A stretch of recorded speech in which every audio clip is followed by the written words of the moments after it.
सुगंध फैल गई, उसकी चिता से दिव्य सुगंध आई है। परीक्षित ने कहा, गुरुजी, ये मटके मटके दारू पीने वाली पूतना, बच्चों का रक्तपान करने वाली पूतना, जानवरों को चबाने वाली, हड्डियां खाने वाली पूतना, इसकी चिता से इतनी दिव्य सुगंध कैसे प्रकट हो गई? तो सुखदेव जी ने बड़ी सुंदर बात कही, राजन, जिस वस्तु का ठाकुर जी भोग लगा देते हैं वो वस्तु प्रसाद बन जाती है और सर्वथा शुद्ध हो जाती है।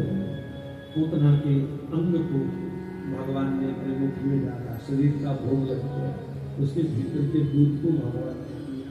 तुम भगवान से जब जुड़ते हो ना तो तुम विकार रहित हो जाते हो, लेकिन भगवान से जुड़ने के बाद जब फिर पापों से जुड़ जाते हो तो पहले वाले पाप फिर ब्याज लग करके फिर दोबारा आ जाते।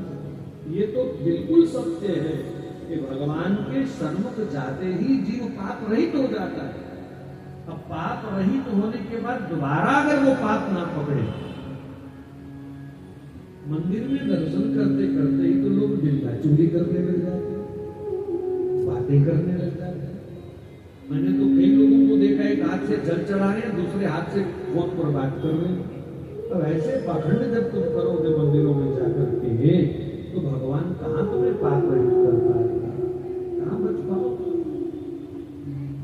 पूतना के इतने बड़े सौभाग्य का कारण एक और भी रहा, जब उसके प्राण निकले तो उसकी छाती पर भगवान बैठे हुए थे और उसके बाद उसको पाप का मौका ही मिला, मर गई, इसलिए वो सर्वथा शुद्ध हो गई, पवित्र हो गई। सुखदेव जी ने गदगद वाणी से भगवान की इस अनुपम कृपा की महिमा गाई।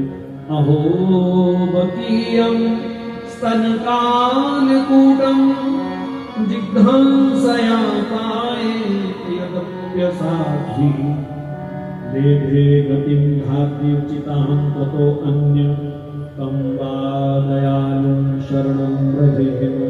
अहो, बड़ी हैरानी से, बड़े आश्चर्य से, अहो आश्चर्यमिदं, अरे हद हो गई यार, इस ठाकुर ने क्या कमाल कर दिया, सारे नियम ताक पे रख दे। अरे कैसी कृपा करने वाला ये भगवान है, विष दे करके जो मारने आई थी उसको वैकुंठ भेज दिया। इतनी सस्ती मुक्ति तो हमने पहले कभी ना देखी, ना कभी सुनी। सुखदेव जी हम सबसे कह रहे हैं, कंवा दयालु शरणम व्रजेम, ऐसे भगवान को छोड़ करके कहां जाओगे? इनसे बढ़िया दयालु और कौन मिलेगा तुम्हें संसार में? कौन मिलेगा? कब्रों पर, बाजारों पर नाक रगड़ने वाले जरा ध्यान से सुने इस बात को, कंवा दयालु शरणम व्रजेम, इनसे बड़ा दयालु कौन है संसार में? जगह जगह पाखंड के धक्के खाने वाले लोग अमल करें इस बात पर, इनसे बढ़िया कृपा करने वाला और कौन देवता भगवान हो सकता है, जो विष पिलाने वालों को भी मोक्ष प्रदान करते हैं। राधे राधे गोविंद गोविंद राधे राधे गोविंद गोविंद राधे राधे राधे गोविंद गोविंद राधे राधे गोविंद गोविंद राधे राधे राधे गोविंद गोविंद राधे राधे गोविंद गोविंद राधे राधे राधे गोविंद गोविंद राधे राधे गोविंद गोविंद राधे राधे राधे गोविंद गोविंद राधे राधे राधे गोविंद गोविंद राधे राधे राधे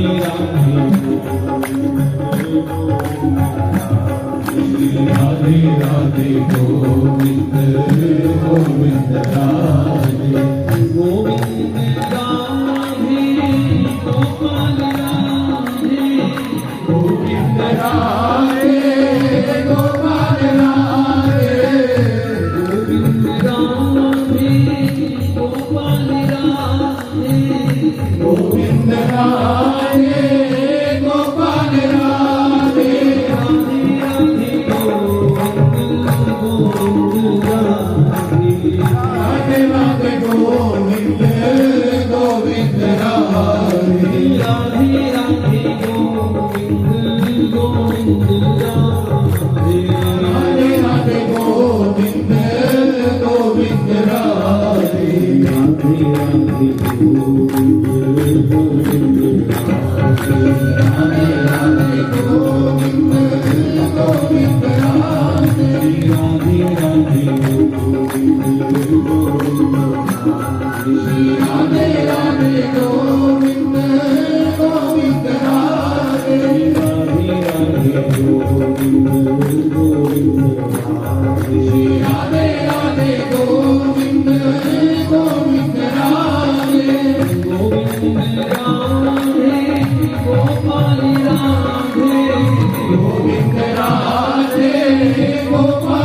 कृष्ण भगवान की जय।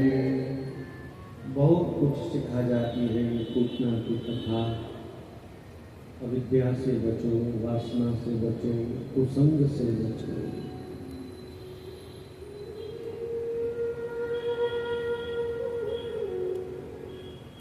महाराज सावधान रहना पड़ेगा।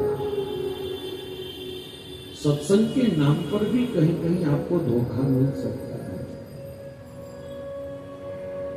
लिखा है सत्संग, प्रचार हो रहा है सत्संग का, लेकिन आप लोगों को सनातन विरोधी बनाने का प्रयास किया जा रहा है।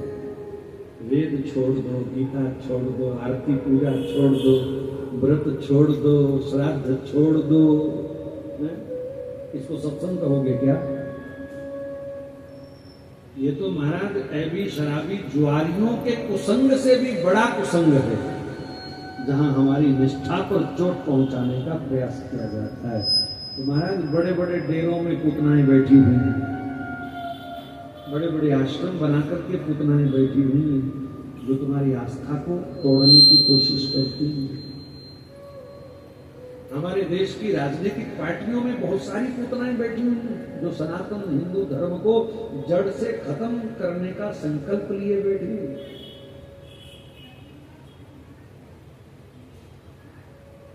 अब मैं कुछ बोलूंगा तो आप सोचोगे कि पता नहीं किसी का पक्ष ले रहे हैं। भाड़ में जाए बीजेपी, आग लगे कांग्रेस को, तंदूर में जले आम आदमी पार्टी, मुझे किसी से कुछ लेना देना नहीं। लेकिन जो सनातन धर्म के साथ है, मैं उसके साथ हूं। क्या आप उसके साथ चलोगे?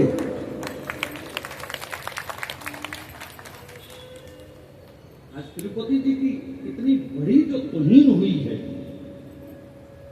उस कमेटी का अध्यक्ष ईसाई, उसके ट्रस्ट के 44 मेंबर मुस्लिम। क्या किसी मस्जिद का कोई प्रधान हिंदू है? कोई ट्रस्टी हिंदू है? खबर पहली बार सुनी है। लेकिन महाराज हम इतने गद्दार हैं, बीच में इतने घटिया सोच के लोग हैं, हमें आज तक नहीं पता कि कौन सी पार्टी हिंदू धर्म की रक्षा कर सकती है। हमें आज तक समझ नहीं आया। हम अपने तुच्छ स्वार्थों के कारण बिक जाते हैं। हमारा ये काम नहीं हुआ, हमारा ये काम नहीं हुआ। काम तो तुम्हारा वही होगा जो तुम्हारी किस्मत में है, जहां तुमने मेहनत करी है। लेकिन कम से कम धर्म की चिंता कर लो, थोड़ी राष्ट्र की चिंता कर लो। काम हो भी गए तो जिंदा रहेंगे तो ही तो काम का सुख मिलेगा। जिन बच्चों के लिए दिन रात हम मर रहे हैं, उनका भविष्य कितना संकट में है, तुम्हें कुछ खबर है?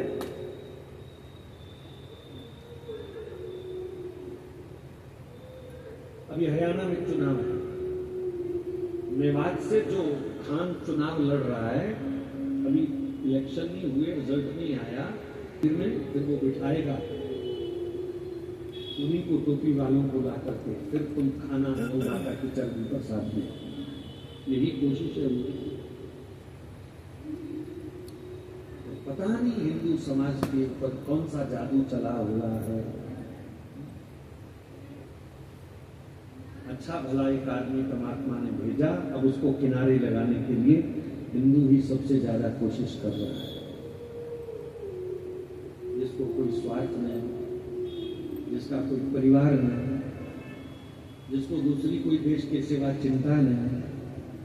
500 वर्ष का कितना संघर्षमय राम मंदिर का कार्य जिसने कर दिया, कश्मीर को टूटने से जिसने बचा लिया, और जो सुविधाएं आप पढ़े लिखे सब जानते हैं, फिर भी ऐसे देवता समान आदमी का हम निरादर कर रहे हैं, तो ये हिंदुओं की बहुत बड़ी गलती सिद्ध होगा। बहुत बड़ा इसका परिणाम आने वाली पीढ़ी में भोगेगी। थोड़ा संभलने की आवश्यकता है। जो देश के लिए नहीं सोचता, जो धर्म के लिए नहीं सोचता, उसका विनाश निश्चित है, निश्चित है।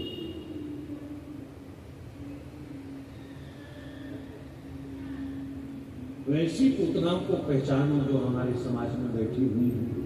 कोई राजनीतिक नेता बन के बैठा है, बहुत बड़ा डेरा प्रमुख बन के बैठा हुआ है, वेद से, आरती पूजा से, तीर्थ व्रत त्योहार से हमको दूर करना चाहते हैं ऐसे लोग।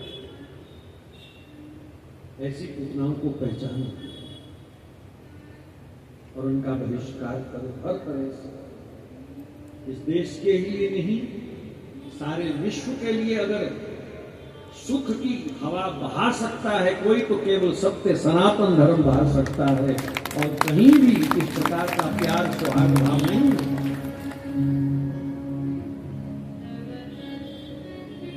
आपके बच्चे भले ही हिंदू धर्म की मान्यताओं को स्वीकार नहीं कर रहे, लेकिन लगभग इस समय 15% अमेरिकन लोग सनातन धर्मी हो चुके हैं।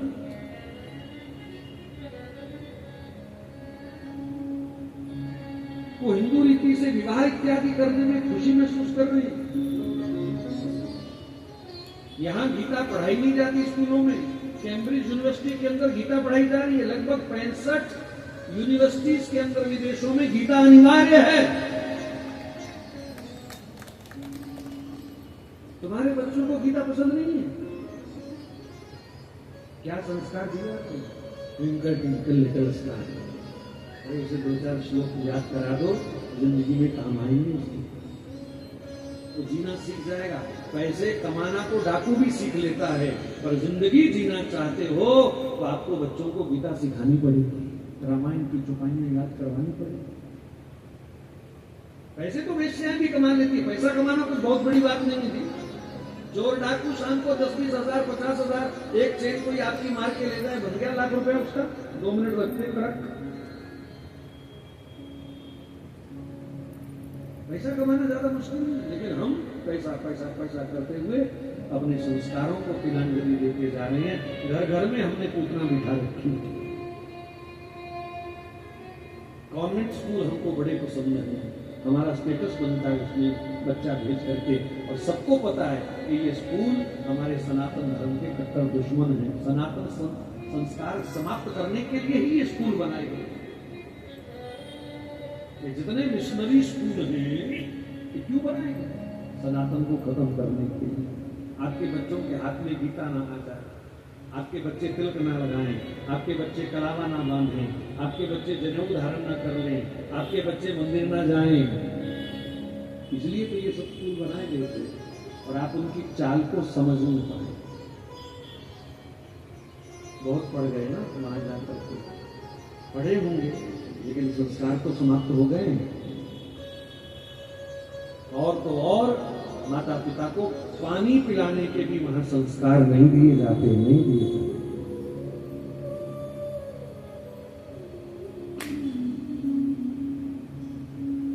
इसलिए बहुत समझने से काम बनेगा भैया, बहुत विचार करना पड़ेगा। अपनी सनातन धर्म की मान्यताओं को जीवन से दूर मत होने दो। अपने शास्त्रों को अपने बच्चों से दूर मत होने दो। बहलाकर फुसलाकर लोभ लालच से कभी कभी अच्छे महापुरुषों के सत्संग में उन्हें जरूर लेके आए, लेकिन वो किसी काम के लिए नहीं रहेंगे। खाओ पियो मौज करो, बस यही उनके जीवन का नारा रह जाएगा। कमाओ खाओ मौज करो, बाकी सब जाए भाड़ में। जानवरों जैसा जीवन जीना शुरू कर दिया हम लोगों ने। जानवर क्या करते हैं? खाओ मौज करो, खाओ मौज करो, खाओ मौज करो। आबादी हमारी घटती जा रही है। ज्यों ज्यों आबादी घट रही है त्यों त्यों बर्बादी हमारी बढ़ रही है।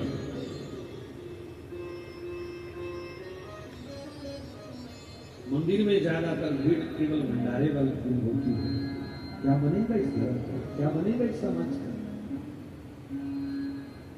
वृंदावन जाने की होड़ लगी है लोगों में, वैष्णो देवी जाने की होड़ लगी हुई है, बद्रीनाथ में भीड़ है, लेकिन गली में मंदिर है वहां दर्शन करने नहीं जाना। मैं नहीं कहूंगा कि वो लोग धार्मिक हैं।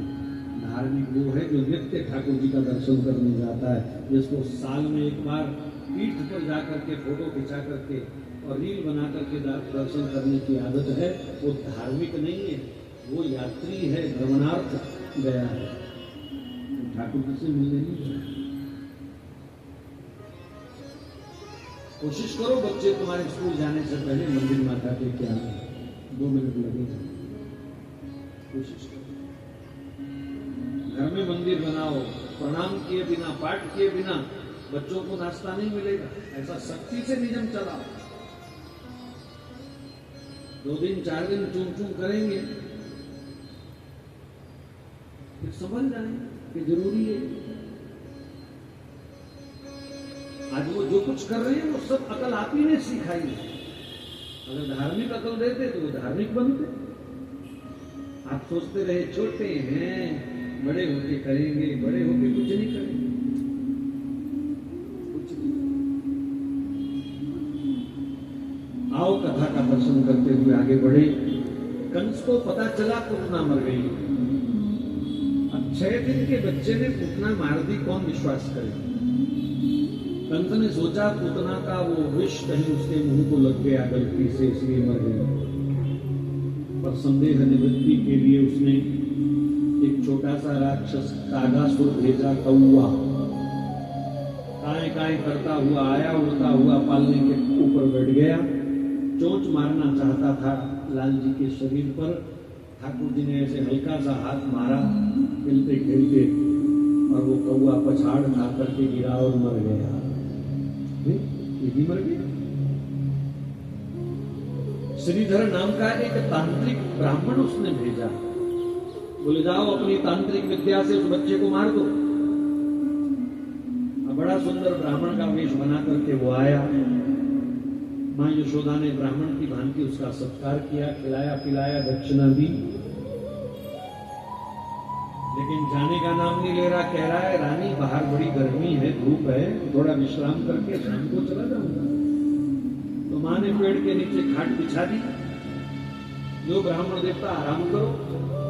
लेकिन उसको जैसे ही एकांत मिला वो पालने के पास चला गया और अपने तंत्र मंत्र पढ़ने लगा। महाराज मंत्र बोलते बोलते हाथ पैर टेढ़े हिलाते हिलाते हूं करते करते उसके पसीने छूट गए। तो ठाकुर जी का वो बाल भी भांता नहीं कर सका। अब इस मूर्ख को कौन समझाए कि ठाकुर जी का नाम लेने वालों पर तंत्र मंत्र नहीं चलते तो ठाकुर जी पर कहां चलेंगे। तो ठाकुर जी का भजन करते उनके ऊपर तंत्र मंत्र नहीं चलते। ठीक है, मैंने सुना है तंत्र मंत्र होते हैं, लेकिन इनका असर उन्हीं लोगों पर होता है जिनका अपना नित्य नेम कमजोर है, ढीला है। जो अपने मंत्र के पक्के हैं, जो अपने भजन के पक्के हैं, उन पर किसी दूसरे का तंत्र मंत्र असर नहीं कर सकता। ये उल्टी चालें उनके ऊपर नहीं चलती। इसलिए हम बार बार कह रहे हैं बीच में कि अपना एक मिनिमम नियम भजन का सबका जरूर होना चाहिए। आप उस औरे में रहेंगे तो सुरक्षित रहेंगे, वो आपका सुरक्षा कवच। ये जो मंत्र जाप है, नाम जाप है, वो साक्षात भगवान है हमारे साथ। और जब भगवान साथ हैं तो फिर किसकी चिंता, काहे का फिक्र। बड़ा उसने जोर लगाया।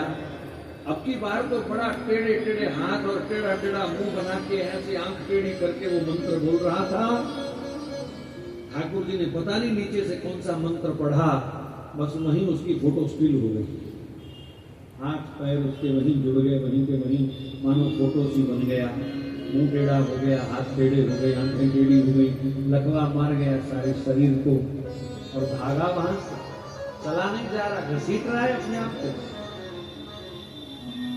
कंस ने बहुत पूछा क्या हुआ, पर कुछ नहीं बता पाया। अब तो कंस थोड़ा भयभीत हो गया, ये बच्चा तो कोई करामाती है। इधर मां यशोदा भी बड़ी चिंतित हुई कि क्या कारण है, मेरे बच्चे पर ये रोज नए नए संकट क्यों आ रहे हैं। जरूर किसी की नजर लगी है इसको। अब सीधा ध्यान कहां गया, ये गोपियां सुबह सुबह 4 बजे आ जाती हैं, आंखें फाट फाट करके मेरे लाल जी को देखती हैं। इन्हीं में से किसी की नजर लगती होगी, इनका आना जाना बंद कर दूं। अगले दिन सुबह जब 4 बजे गोपियां आई, देखो लाल जी का पहला दर्शन सबको ब्रह्म मुहूर्त में हुआ था, 4 बजे सुबह। और उसी समय नंद महोत्सव मनाया गया, नंद के आनंद भयो। और उस दिन से सब ब्रजवासियों को और विशेषकर ब्रज की गोपियों को आदत पड़ गई लाल जी का सुबह सुबह दर्शन करने की। किसी काम में तभी मन लगता है जब लाल जी का दर्शन कर रहे हैं, उन्हें निहारे बिना कुछ अच्छा नहीं लगता। अब गोपी वालों का घर है, जमींदारों का घर है, सब काम सुबह सुबह करने होते हैं, बोले इससे पहले के काम धंधे का झंझट शुरू हो तो सबसे पहले ठाकुर जी का दर्शन करें हमें जाके। और प्रमाणिक बात एक ये भी है, ब्रजवासियों ने नंद के पुत्र को अपना भगवान माना है। गीत क्या गाया गया? नंद के आनंद भयो, आनंद मैंने परमात्मा, नंद के लल्ला भयो नहीं गाया, नंद के आनंद भयो। और संतों की वाणी से यहां तक भी प्रमाण मिलते हैं कि पहले दिन जो जो दर्शन करने आया सब लाल जी के चरणों में प्रणाम कर रहा है। कोई नवजात शिशु को प्रणाम करता है क्या? इन्होंने किया, उनके नंद के आनंद भयो, ये तो भगवान। तो प्रथम दर्शन में ही ब्रजवासियों ने बाल कृष्ण को अपना भगवान माना है। अब आप बताओ कि भगवान के दर्शन कभी कभी करने चाहिए कि रोज करने चाहिए? बोलो, आप नहीं करते, कम से कम बोलो तो। रोज करने चाहिए। तो सुबह सुबह करने चाहिए कि दोपहर 12 बजे करने चाहिए? तो उसके लिए कितने बजे उठना चाहिए? 9 बजे।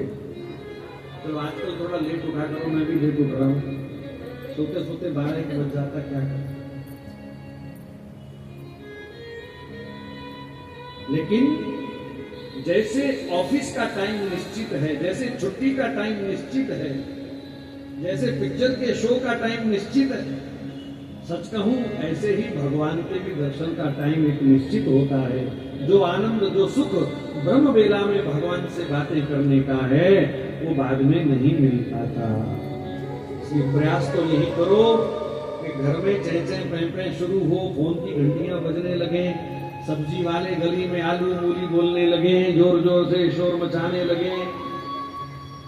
उससे पहले पहले ठाकुर जी से अपने मन की बातें कर लो। बाद में तुम चाह करके भी अपने मन को नहीं जोड़ पाओगे। कभी सब्जी वाला आ जाएगा, कभी दूध वाला आ जाएगा, कभी ब्रेड वाला आ जाएगा, कभी मक्खन वाला आ जाएगा, कभी बर्तन वाली आ जाएगी, फिर झाड़ू वाली आ जाएगी, फिर कपड़े वाली आ जाएगी, फिर कोई सहेली आ जाएगी, नहीं तो किसी न किसी की कॉल आ जाएगी।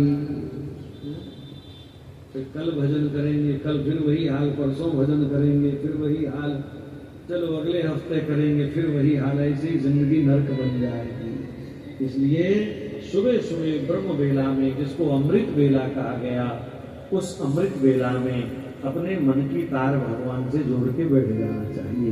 ये गोपियां अनपढ़ हैं, ये जानती हैं, हम पढ़े लिखे नहीं जानते इस बात को।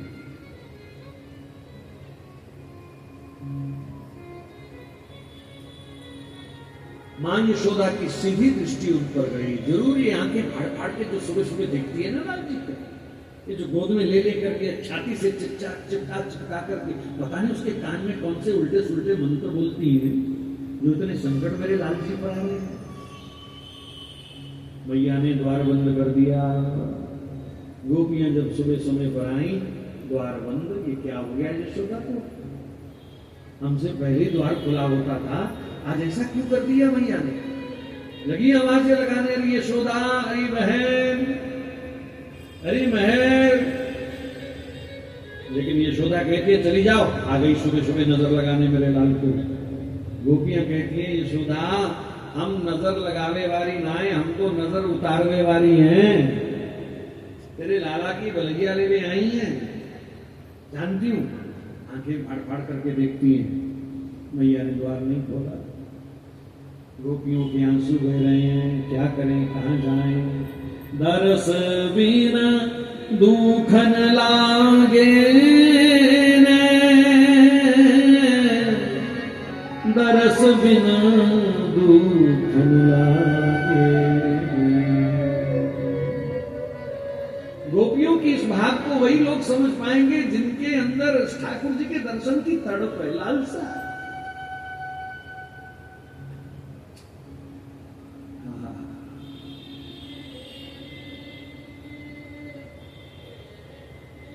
माया में रंगी हुई आंखें, लाल जी के स्वरूप के दर्शन का सुख नहीं ले सकती। संसारी सौंदर्य में फंसी हुई आंखें लाल जी के दर्शन का सुख नहीं ले सकती। पर गोपियों के लिए तो लाल जी सर्वस्व प्राणाधार हैं। प्रथम दृष्टि में ही उन्होंने अपने हृदय का देवता बना करके उनको हृदय में, आंखों में बसा लिया। अब उनके बिना चैन कहां। रोती रहती हैं मैया, नहला धुलाकर खिला पिलाकर आरती उतार कर काला बिखौना माथे पे देके 9, 9:30 बजे 10 बजे दरवाजा खोलती है। तब तक तो गोपियां अधमरी पड़ी रहती हैं। घर वाले ढूंढ रहे हैं कहां चली। ऐसा जब 5-7 दिन हुआ, घर का कामकाज सब बिगड़ने लगा। क्या करें? गोपियों ने कहा कोई रास्ता निकालो। यमुना तट पर सबने सभा करी, मीटिंग करी और कुछ गोपियों को भेजा, बूढ़ी बूढ़ी गोपियों को, जाओ यशोदा को समझाओ, लाल जी 4 महीने के हो गए हैं, मिट्टी में खेलेंगे, धूप में खेलेंगे, तभी उनका शरीर बलवान बनेगा। मैया ने आज तक पालने से नीचे नहीं उतारा, बाहों से नीचे नहीं उतारा, यानी धरती का स्पर्श नहीं हुआ। धूप में तो एक पल भी लेकर के नहीं आई अभी तक। सूरज की किरण का स्पर्श नहीं हुआ शरीर को। मेरे लाल जी का कोमल बदन है, सूरज की तेज धूप कैसे सहन करेंगे? देखो एक बात तो है, जहां सच्चा प्रेम होता है ना, वहां प्रेमास्पद के लिए हर समय भय भी बना रहता है। और ये भय जो है ना, प्रेम को पोषित करता है। ये दूसरा वाला भय नहीं, ये प्रेम को पोषित करने वाला भय। हाय उनको भूख ना लगे, हाय उनको ठंड ना लगे, हाय उनको गर्मी ना लगे। तो यशोदा ने ना तो धरती का स्पर्श कराया, ना सूर्य का दर्शन कराया। तो गोपियां कहती है तेरा लल्ला पिलपिला है, वो पिलपिला। इसका शरीर तभी मजबूत होगा जब ये खेल कूद करेगा। अच्छा, गोपियों को स्वार्थ पता क्या है कि चलो 4-5 बजे दरवाजा नहीं खुलती तो सुबह सुबह सूर्य उदय होने पर जब लाल जी को बाहर लेके बैठेगी तो कम से कम कहीं ना कहीं से झलक तो मिल जाएगी, झांकी तो मिल जाएगी लाल जी की। कम से कम थोड़ा गुजारा तो हो जाएगा। क्या कहूं क्या हमारे है दिल में, हसरते दीद ने मार डाला, हसरते दीद ने मार डाला। दर्शन की इच्छा ने पागल कर दिया, मार डाला। हम झरोखे से ही झांक देंगे, गर हमसे वो पर्दा करे। हम झरोखे से ही झांक देंगे, गर हमसे वो पर्दा करे। बात उनकी भी रखनी है साथी, इश्क को भी ना रुसवा करें। जाम दे या न दे आज हमको, मैं कदा में सवेरा करें। उनके दर पर पहुँचने को ये न पूछो कि फिर क्या करेंगे। सर झुकाना अगर जुल्म होगा, हम आंखों से सजदा करेंगे। भजन की, दर्शन की रीत प्रीत सिखा रही है वो पीढ़ी। आज भी वृंदावन में, बरसाना में ऐसे नजारे देखने को मिलते हैं। श्री जी की मंगला में सुबह सुबह कितना धक्का, कितना भीड़, और एक झलक पाने के लिए कैसे उछल उछल करके बूढ़ी बूढ़ी माताएं खुदक रही होती है। एक झलक मिल जाए श्री जी की, एक झलक मिल जाए।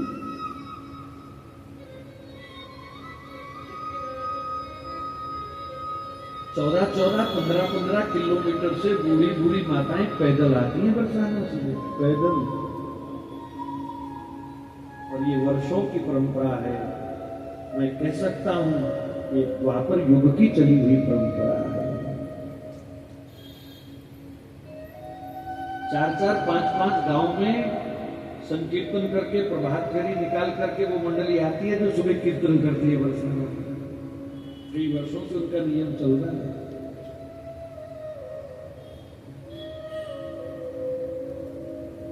सचमुच जिसकी सुबह सुधर गई उसका सारा दिन सुधर जाता है, उसका सारा जीवन सुधर जाता है। और ये गारंटी की बात है, जिसकी सुबह बिगड़ रही है उसका जीवन जरूर बिगड़ेगा। इसलिए मेरा आपको सुझाव, अपनी सुबह को कभी बिगड़ने मत दीजिए, सुबह को संभाल लीजिए। सत्य बात तो यह है कि अपने बनाए हुए संसार के बीच ठाकुर जी सुबह सुबह ब्रह्म मुहूर्त में दोनों हाथों से कृपा बांटने आते हैं, और जो उनके सन्मुख होता है उसी को वो कृपा प्राप्त होती है।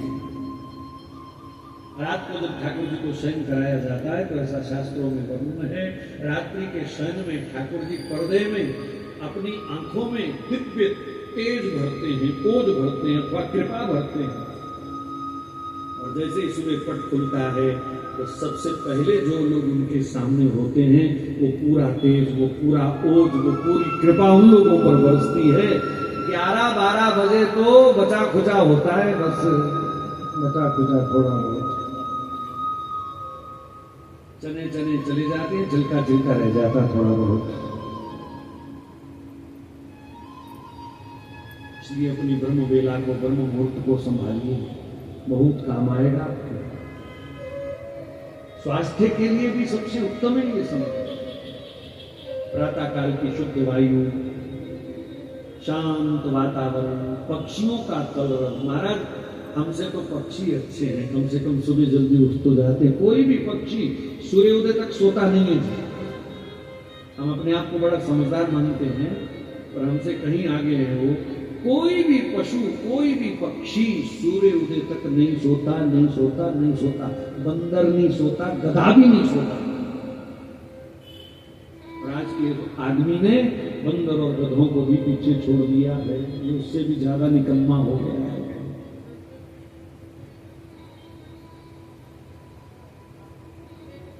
जी रहे हैं लोग कैसे आज के वातावरण में, नींद में दिन डूब जाता, रात कटती जागरण में। जी रहे हैं लोग कैसे। ये भारतीय परंपरा नहीं है। गोपियों की कथा अगर सुन रहे हैं तो इसे जीवन में भी स्वीकार करें।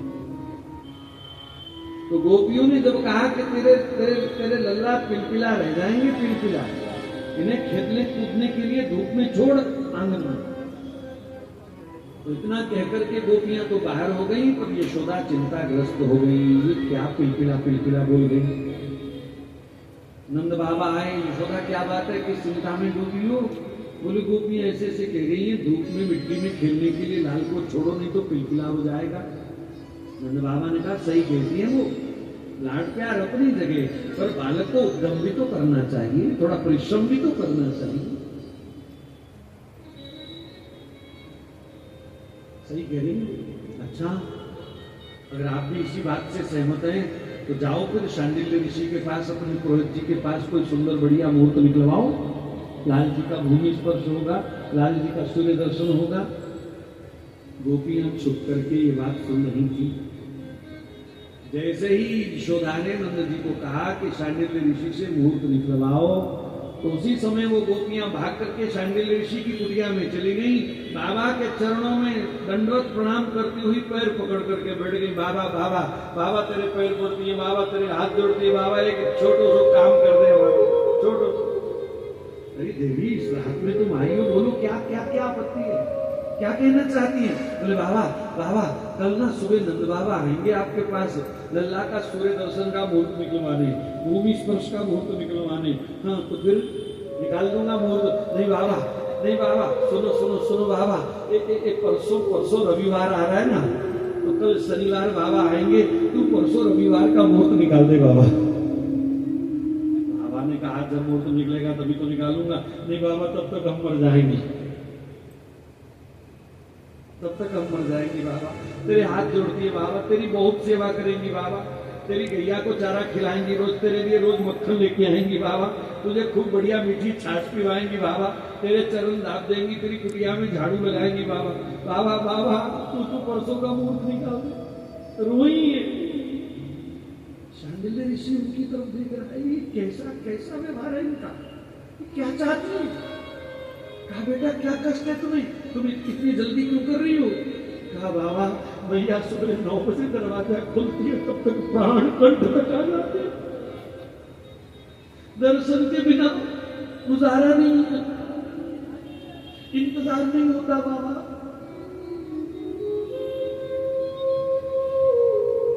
बड़ी पीड़ा होती है बाबा जब वो आंखों के सामने नहीं होते।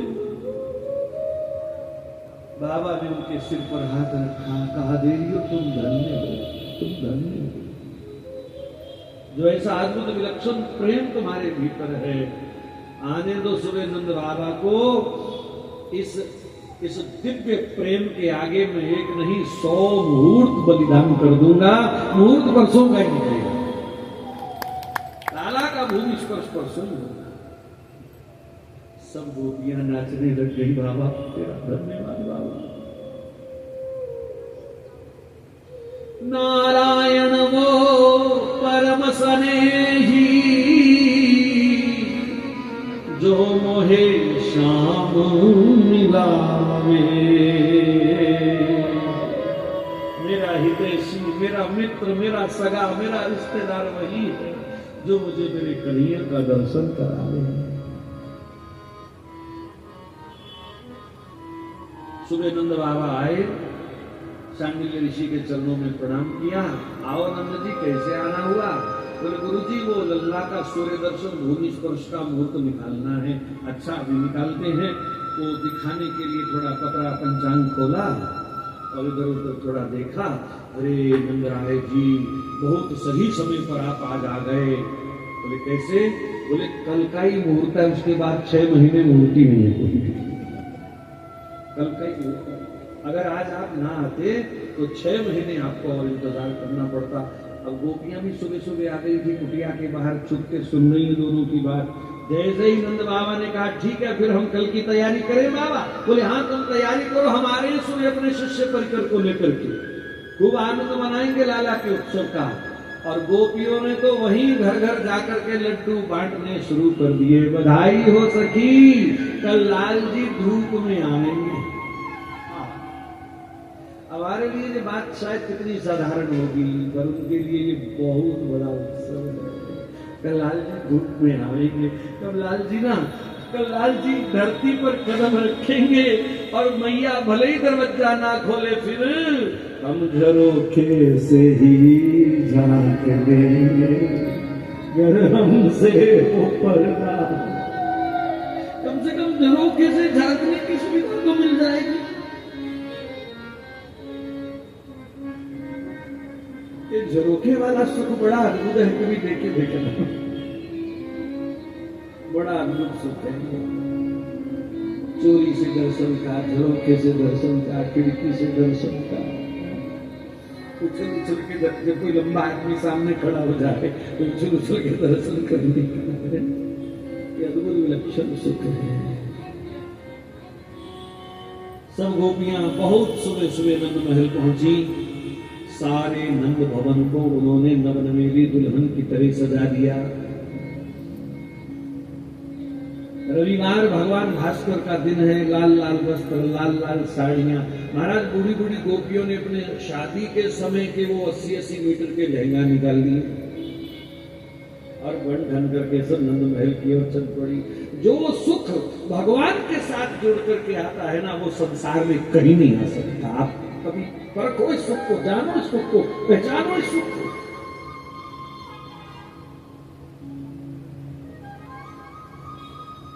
ठीक है, रिश्तेदारियों में तुम जाके उत्सव मनाते हो, लेकिन थोड़ी सी भी अगर भगवत प्रेम की पूंजी तुम्हारे पास है ना, तो आपका असली सुख भगवान के धाम में ही है, भगवान के सामने। 5000 वर्ष बीत गए, पर आज भी जन्माष्टमी सबको नचा देती है, राधाष्टमी सबको पागल कर देती है।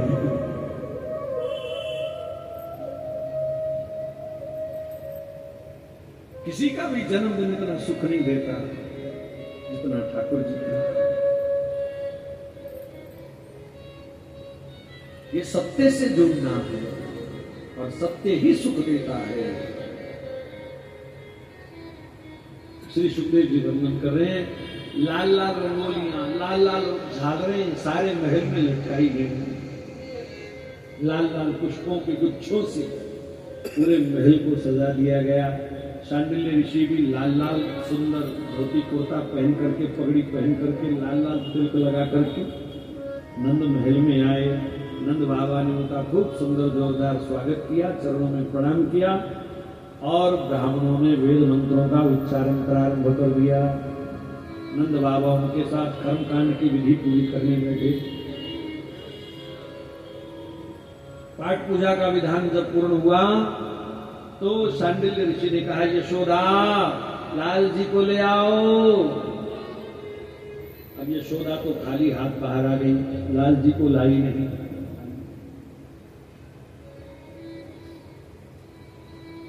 खाली हाथ बाहर आकर के ऐसे धूप में हाथ निकाल के देख रही है टेम्परेचर कितना है। लाल जी के कोमल बदन को कष्ट तो नहीं होगा? फिर कहूं प्रेम है तो भय भी होता है।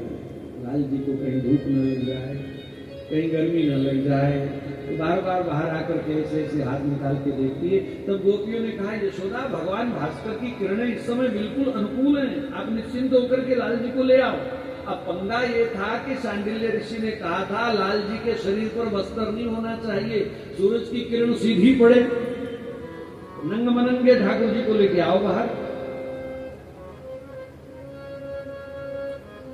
तेल की मालिश करके लाओ, क्योंकि तेल की मालिश की हो तो सूरज की किरणों का और अधिक असर होता है। घी तेल खाने से जितना फायदा देता है उससे 100 गुना मालिश से देता है, ये आयुर्विज्ञान कहता है, आयुर्वेद कहता है। 100 गुना अधिक मालिश से उसका लाभ है।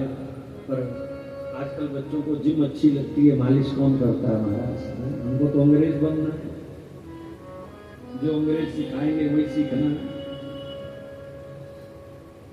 तो लाल जी के शरीर पर सुंदर तेल की मालिश की गई है और उन्हें फिर यशोदा बार बार जब कहा गया तो हाथ में लेकर के आंचल में लपेट करके ला रही है और ला करके नंद बाबा की गोद में लाल जी को दिया गया।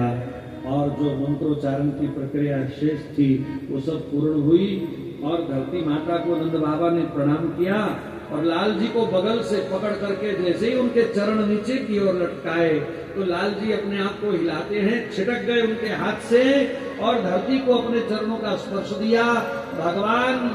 भगवान की प्रिया वसुंधरा पहले ही कोमलांगी होकर के लाल जी की चरण स्पर्श लेने के लिए लालायित थी। जैसे ही भगवान का चरण स्पर्श उनको मिला तो बड़े दिव्यता के साथ उन्होंने चरणों को चूमते हुए उनका स्वागत किया और बाबा के हाथ से फिर लाल जी छिटक गए, एकदम जमीन पर धरती पर पेट के बल लेट करके रेंगने लग गए। दाएं बाएं खड़ी गोपियां अचंभित हो रही हैं, अरे पहले प्रयास में ही लाल जी ने कितना सुंदर उद्यम किया है। अरे सखी बधाई हो, बधाई हो, ये हमारे लालजू प्राण प्यारे तो बहुत जल्दी गली में और गलियों से हमारे घर में आना शुरू कर देंगे। अब दर्शन के लिए हमें तरसना नहीं पड़ेगा, इंतजार नहीं करना पड़ेगा। और इतना उत्सव हुआ तो दुंदुबियां बजने लगी, नगाड़े बजने लगे, जोरदार ढोल धमाके बजने लगे, शंखनाद हुआ और ब्रज की गोपियां छमाछम नाचती हुई मंगल बधाई के गीत गाने लगी। बधाई हो, बधाइयां बाजे आंगन में, बधाइयां बाजे बधैया बाजे आंगने में, बधैया बाजे आंगने में, आंगने में हो आंगने में, आंगने में हो आंगने में, आंगने में हो आंगने में, आंगने में हो आंगने में, बधैया बाजे आंगने में, बधैया बाजे आंगने में, बधैया बाजे आंगने में, बधैया बाजे आंगने में। बधाई हो, बधाई हो।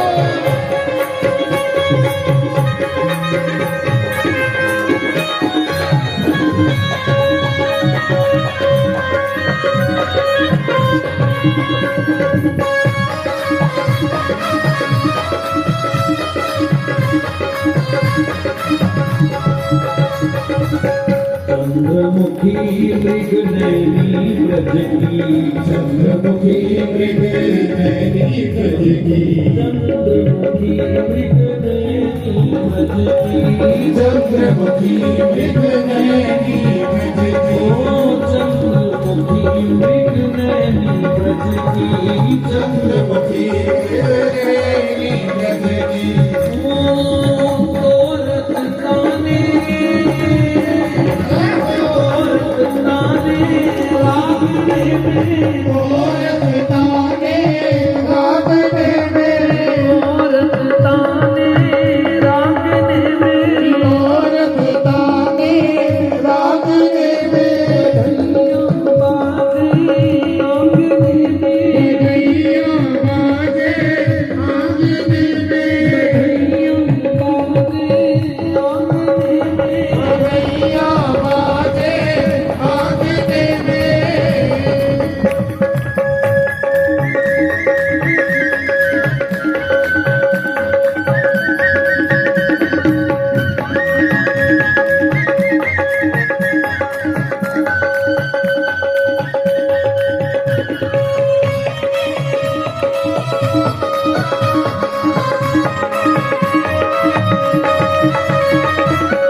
यह कौतुक निरखत सिया हरि यह कौतुक निरखत सिया हरि यह कौतुक निरखत सिया हरि यह कौतुक निरखत सिया हरि यह कौतुक निरखत सिया हरि यह कौतुक निरखत प्रीति रजनी जागने मेरी प्रीति रजनी जागने में प्रीति रजनी जागने मेरी प्रीति रजनी जागने में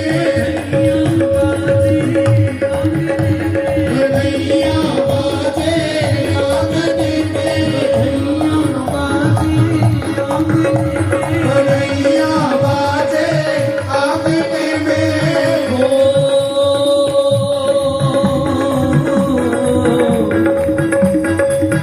आज श्री गोकुल में बजत बधावरानी आज श्री गोकुल में बजत बधावरानी बधावरानी बधावरानी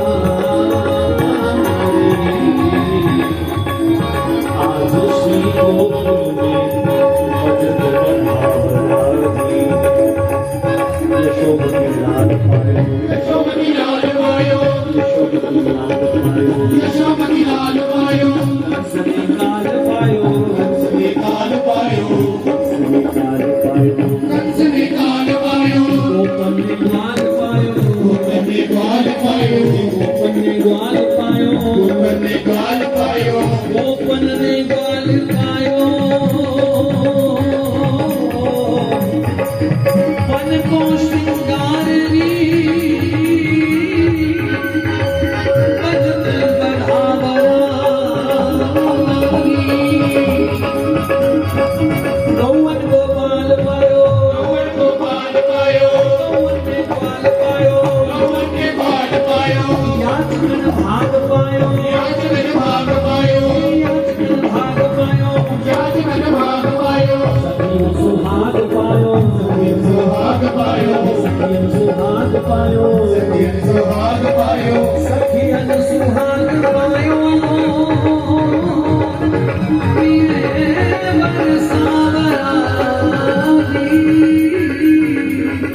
बजत बधावरानी आज श्री गोकुल बजत बधावरानी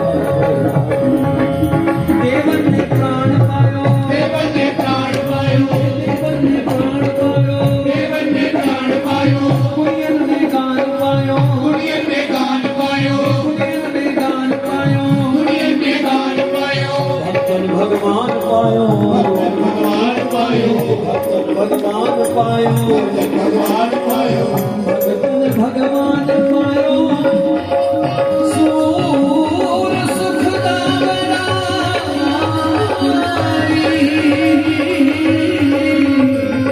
आज श्री गोकुल में बजत बधावरानी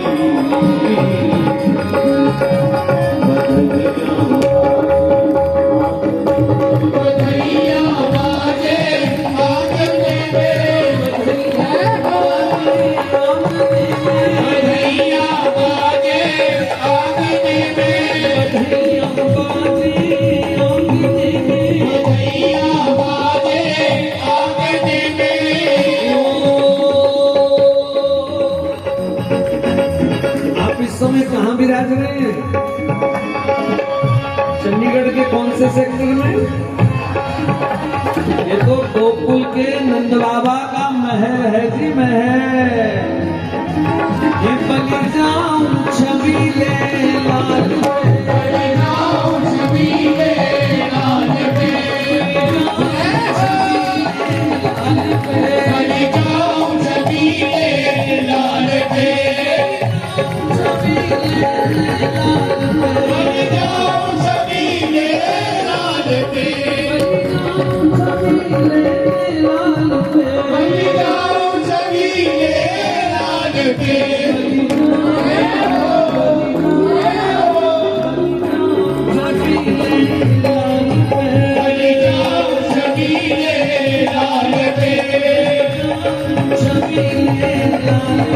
बन जाऊं छबीले लाल के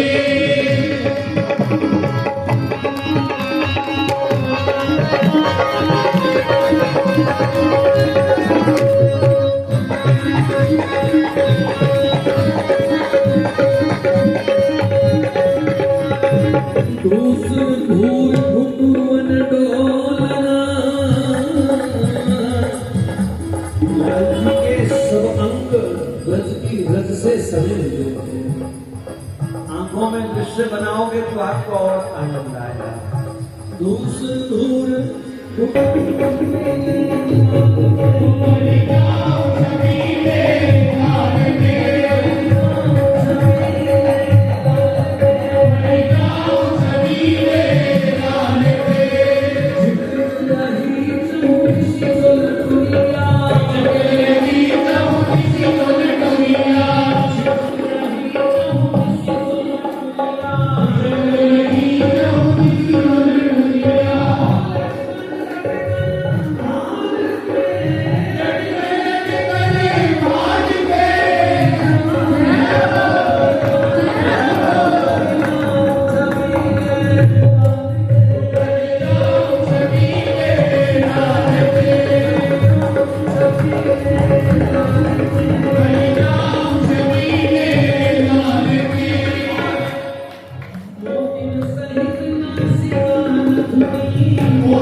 बाबा आज सुबह से ही पक्षियों को देख देख करके लाल जी की उड़ने की इच्छा हो रही थी।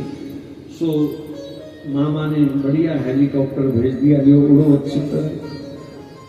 लेकिन उड़ते उड़ते इसके मन में विचार आया राक्षस के कि क्यों ना इस बालक को मैं कंस के सामने मथुरा जाके पटक के मारूं। जैसे ही उसने गोकुल से मथुरा की ओर मुख किया, भगवान भारी हो गए, वजन बढ़ा लिया, उसकी फ्लाइट वहीं स्टिल हो गई आकाश में। एकदम खूब जोर लगाया उसने, पसीने छूट गए, पर वो वृंदावन की सीमा पार नहीं कर पाया। गोकुल की ओर मुंह किया तो ठाकुर जी हल्के हो गए, मथुरा की ओर मुंह किया तो ठाकुर जी भारे हो गए। देखो संकेत क्या है, इंद्रियों को अंतर्मुखी वृत्ति दोगे, यानी इंद्रियां अंदर झांकें, तो ठाकुर जी आपको बड़े हल्के नजर आएंगे, अपने पास नजर आएंगे। और तुम्हारी इंद्रियां अगर बाहर झांकेंगी मथुरा कंस की ओर, तो फिर ठाकुर जी भी बच्चू भारी हो जाएंगे कि नाक रगड़ते रहना, वो भी कृपा नहीं करता। अगर ठाकुर जी आपके अनुकूल रहे ऐसा चाहते हो, तो अपनी इंद्रियों को, यानी गोकुल में इंद्रियों का समूह, तो ये हृदय में झांके, अपने गोपाल का चिंतन करें, ना कि विषयों का। तो बहुत उसने प्रयास किया। अब ठाकुर जी ने सोचा यार उड़ने में इतना मजा आ रहा था, पर इसका ये जो जिद है ना मथुरा जाने की, मैं बॉर्डर क्रॉस नहीं करना जब मुझे, तो ये उधर क्यों जाना चाहता है। तब भगवान ने एक हाथ हटाया, उसकी गर्दन की हड्डी पकड़ी, ऐसे जोरदार झटका दिया, कड़क की आवाज आई, उसके प्राण निकल गए, आंधी तूफान समाप्त। और उसका असली स्वरूप एक बहुत बड़ी चट्टान के ऊपर आकर के गिरा, चीथड़े उड़ गए उसके शरीर के। और ठाकुर जी बड़े आराम से, जैसे कोई तितली आके फूल पे बैठती है ना, ऐसे आराम से नीचे आके बैठ गए। ब्रज गोपियां परेशान हो रही थी, ग्वाले सब तो लाल जी कहाँ है, लाल जी कहाँ है, तो देखा बड़े आराम से धरती पर बैठी। माँ यशोदा ने बालक को उठाया और ले गई अपनी डॉक्टर के पास। बोलो गौ माता। यशोदा की एक ही डॉक्टर है, गौ माता। कोई भी ऐसी वैसी बात हो तो गौ माता के चरणों में जाना, रज का तिलक करना, गौ पूछ घुमा देना, बस यशोदा को संतुष्टि हो जाती है कि अब मेरा लाल सुरक्षित है। ज्यादा से ज्यादा कोई साधु ब्राह्मण बुला करके उनको कुछ दान दक्षिणा दे देती है लाला के हाथ से, तो उसको संतुष्टि हो जाती है। एक बड़ी सुंदर कथा, जो विशेषकर माताओं की भूमिका उसमें ज्यादा है, इसलिए जरूर सुनाऊंगा। एकदा वर्तमादाय स्वांकं रोप्य भामिनी प्रश्नुतं पायामास स्तनम स्नेह परिप्लुता। मां यशोदा एक दिन अपनी गोद में लेकर के लाल जी को दूध पिला रही थी, और आज लाल जी को दूध पीते पीते घंटों बीत गए, दूध नहीं छोड़ रहे। माँ हटाती है तो रोने लग जाते हैं, चिपक जाते हैं फिर छाती से। माँ बेचारी चिंता कर रही है, चलो दूध तो पिए, पर पचाएगा कौन इतना दूध। कोई छोटा बच्चा 3 घंटे दूध पी के पचा सकता है क्या। लेकिन लाल जी छोड़ नहीं रहे, इतना उनको आनंद आ रहा है दूध पीने में, इतना आनंद आ रहा है। महाराज ठाकुर जी को सहन नहीं होता कि माँ यशोदा कभी दूध पिलाना छोड़ के घर का कोई और काम करे। बीच बीच में कथाएं आती हैं, सबका वर्णन नहीं हो पाता। एक दिन यशोदा दूध पिला रही थी, तो अचानक चूल्हे पर दूध उबल गया। अब माताओं को दूध से बड़ा प्रेम होता है, उसने लाल जी को एकदम पटका नीचे और गई दौड़ करके अपना दूध संभालने। ठाकुर जी को ये बात अच्छी नहीं लगी, वो धीरे से रेंगते रेंगते चूल्हे के पास गए, और जो दूध का भगोना रखा था ना वहां बर्तन, उस दूध से ठाकुर जी कहने लगे कि बोले दूध, तुझे शर्म नहीं आई, मेरा सुख तेरे से सहन नहीं हुआ, अभी उबलना था तुम्हें, तूने देखा नहीं हम दूध पी रहे, और तू उबल गया, हमारा सुख खराब कर दिया। लेकिन दूध ने भी बड़ा सुंदर जवाब दिया। ठाकुर जी से तो सब प्रेम करते हैं भैया, कोई प्रकट कोई गुप्त, बहुत माया त्रस्त जो जीव है, माया में फंसे, वो नहीं पहचान पाते ठाकुर प्रेम को। प्रेम तो उनके भी अंदर है, पर उन्होंने घोट रखा है उसका गला। तो दूध ने बड़ा सुंदर जवाब दिया, कहा गोविंद आपके भीतर जाने की मेरी इच्छा थी, मैं पहले धरती में घास बना, धूप सही, सर्दी सही, गर्मी सही, आंधी तूफान सहा, लेकिन मैं इंतजार कर रहा था कि कभी गोविंद की गाय आए और मुझे खा जाए। और तेरी कृपा से मेरा स्वप्न पूर्ण हुआ। तेरी गैया आई और उसने मुझे उखाड़ करके खा लिया। गाय के दांतों के नीचे जब मैं पिस रहा था ना, दर्द तो बहुत हुई, लेकिन मन में संतुष्टि थी कि मुझे गोविंद की गैया ने खाया है। फिर आंतड़ियों से होते हुए मैं दूध बन करके गौ माता के थन में गया। थन में बैठे बैठे एक ही चिंतन चल रहा था, एक ही प्रार्थना चल रही थी कि मैं दूध बन के जब बाहर जाऊं तो मुझे गोविंद भोग लगाए, कहीं मथुरा ना बेचे आए कोई मुझे जाकर के, मैं गोविंद के मुंह में जाऊं। और मेरी वो भी इच्छा आपने पूर्ण करी। मैं दूध बन करके बर्तन में, बाल्टी में आया और वो बाल्टी पहुंच गई यशोदा की रसोई में। अब यशोदा ने उसको भिगोने में रखा, चूल्हे में आग जलाई, मुझे उसके ऊपर रख दिया। कन्हैया, जब आग नीचे जली ना तो मुझे कष्ट बहुत हुआ, उस समय बहुत कष्ट हुआ। मैंने सारी आग का ताप सहा, लेकिन मन में सोच रहा था कि चलो थोड़ा सा कष्ट है, 10-20 मिनट का, फिर तो मैं कन्हैया के मुख में जाऊंगा। अब महाराज, जब मैं उबल रहा था तो अचानक जब मैं थोड़ा सा ऊपर आया बर्तन से उबलते उबलते, तो मैंने देखा जिसके मुख में, पेट में जाने के लिए मैंने इतनी मेहनत करी, वो तो माँ का दूध पी रहा है। अब वो मेरा पान नहीं करेगा। जब मैंने तुम्हें माँ का दूध पीते देखा तो फिर मैंने कहा मेरी जिंदगी का तो अब कोई अर्थ ही नहीं रह गया, अब तो मुझे आत्महत्या कर लेनी चाहिए। तो मैं अग्नि में कूद गया, मैं आग में कूद गया। तो ये दूध की घटना, मतलब उस व्यक्ति का तो मरना ही भला है जो ठाकुर जी से नहीं मिलता, उसका तो। हरिश्चंद्र जी लिखते हैं, हरिश्चंद्र ते क्यों जग जीवित, जिन नहीं इन्हीं आराधा। हरिश्चंद्र जी कहते हैं संत कि जो ऐसे परम दयालु कृपालु सरकार का भजन नहीं करता, आराधना नहीं करता, वो जिंदा क्यों है, मर जाना चाहिए उन लोगों को। जो ऐसे परम दयालु कृपालु कारण रहित दयालु, ऐसे भगवान का जो भजन नहीं करते, वे क्यों जग जीवित, वो क्यों जीवित है, मर जाना चाहिए। ऐसी फटकार संतों ने दी। तो आज भगवान ने माँ के उस दूध को बड़ा सम्मान दिया। इतना दूध, माँ चिंता कर रही है, इतना दूध कैसे पचेगा। माँ तो रोने लग गई। और जैसे ही माँ के आंसू कन्हैया की गाल पर गिरे, एकदम कन्हैया ने सोचा कि मैं अपना सुख ले रहा हूं, पर माता को दुख देकर के सुख ले रहा हूं, ये तो गलत हो गया। तो उन्होंने बड़े आराम से धीरे से माँ का दूध छोड़ दिया। अब माँ हाथ में कपड़ा लेकर के, तौलिया लेकर के बड़ी सावधानी से लाल जी के मुंह को देख रही है। इतना दूध पिया भी उल्टी करेगा, दूध निकालेगा, दस्त लगेंगे, इसके पेट में मरोड़ उठेंगे। रोहिणी को पहले ही बोल रखा था थोड़ा अजवाइन का पानी बना ले तवे पर, थोड़ी हींग भी भून के रख ले, अगर लाल जी की नाभि पर लगानी पड़ गई तो अजवाइन का पानी पिला दूंगी, थोड़ा पाचन ठीक हो जाएगा। पर लाल जी ने ना तो कोई मरोड़ आए उनको, ना दस्त हुआ, ना उन्होंने कोई उल्टी करी। ज्यादा दूध पिया था तो सुस्ती आई उनको, तो जम्भाई ली उन्होंने पूरा मुंह खोल करके। जैसे ही जम्भाई ली तो मैया तो दृष्टि गाड़ कर देख ही रही थी। क्या देखा, मुख के अंदर की गाल पर जो दूध लगा था उसको हजारों छोटे बड़े जीव जंतु चाट रहे हैं। मुख के अंदर भगवान ने सब जीवों का दर्शन करा दिया। क्या चींटी, क्या हाथी, क्या मनुष्य, सब अंदर छोटे छोटे ऐसा दृश्य, जैसे मोबाइल की छोटी सी स्क्रीन में आप सब कुछ देख लेते हो ना, तो ऐसे सारा का सारा दृश्य भगवान ने माँ को अपने मुख में मिला दिया। माँ की तो जान निकल गई, हाय सुबह से मैंने कुछ और तो खिलाया ही नहीं इसको, इसने मेरा ही दूध पिया है, ये सारे कीड़े मकोड़े जीव जंतु क्या मेरे दूध में थे जो इसके मुंह में चले गए। हाय, वो तो और चिंता करने लग गई, इतना गंदा दूध है क्या मेरा। वो बेचारी और रोने लग गई, इतने जीव मुंह में। लेकिन परीक्षित ने पूछ लिया, गुरुजी भगवान ने ऐसा दर्शन माँ को क्यों दिया, सब जीव जंतु क्यों दिखाए।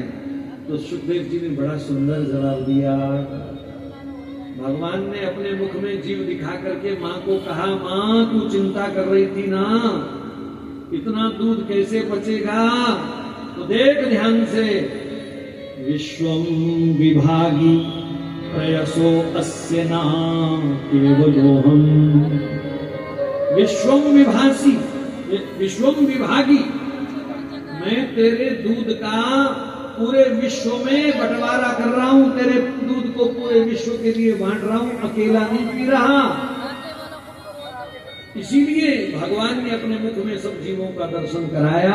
सुखदेव जी कहते हैं, हे राजन परीक्षित, भगवान को भोग लगता है तो पूरे विश्व की तृप्ति हो जाती है, पूरे विश्व का भंडारा हो जाता है। बोलो विश्वम्बर भगवान की। इसलिए भगवान को विश्वम्भर कहा गया, सारे विश्व का भरण पोषण करने वाले विश्वम्भर। अब आप बताओ जी, भगवान को भोग लगाना चाहिए कि नहीं लगाना चाहिए? फ्रिज में अंडे रखे हो तो भगवान को भोग लग सकता है?